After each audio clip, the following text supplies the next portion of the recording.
In your education, both at Stanford and then at Harvard Law School, surely this goes toward developing your leadership skills.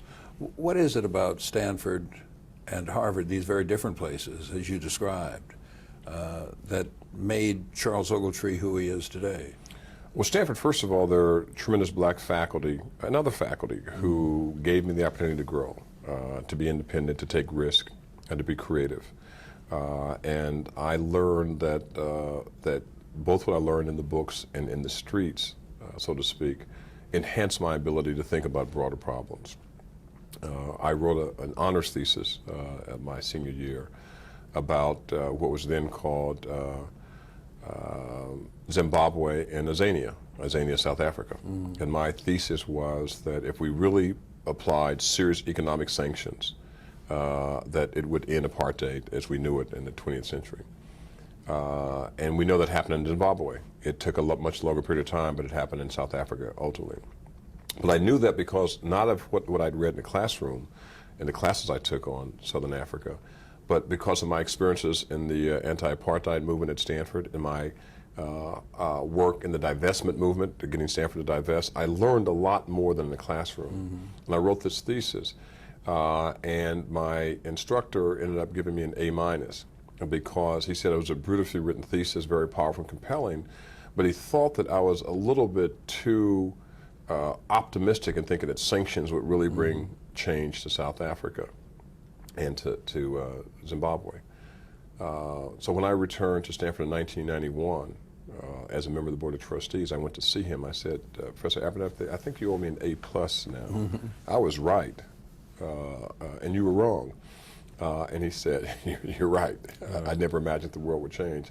So it was that opportunity to really explore in depth issues that made a difference. And at Harvard, it was the same sort of challenge, learning the law and learning how to relate it to the theory to the practice. As much as I was learning contracts and torts and civil procedure and property and jurisprudence at Harvard Law School, I was watching in Boston civil rights violations every single day. I was witnessing the idea of resistance to change every single day. And I made it clear that those two things were relevant to me. And the other way that made a big difference is that I was deeply interested in the issues. It was not just studying civil rights or studying constitutional law. I was taught by Derek Bell, learned a lot from him.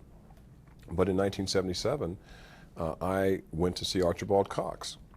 Archibald Cox had been the Watergate prosecutor who was fired by Nixon. He was the Solicitor General, the government's top lawyer, and won many cases. He was a leading constitutional scholar of his time, and he was a professor at Harvard Law School. I went to see him with a specific concern. What was it? There was a white guy by the name of Alan Bakke from California who had sued the University of California Davis Medical School because he had not been admitted. And he claims because other minority students were admitted on the program that denied him admission. As I say in my book, and as I said then, Bakke was rejected at all the schools he applied to, not just the California Medical School. And I went to see Archibald Cox, who was a lawyer. And my goal was to both read about these issues, but to apply them. And I went to see him, and he agreed to see me in the stacks. And he said, Mr. Ogletree, can I help you? I said, yes, Professor Cox. I know you represent California.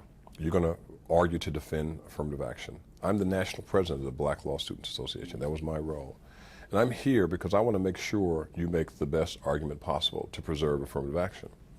And he looked at me, and I don't know what he thought, but he heard me out.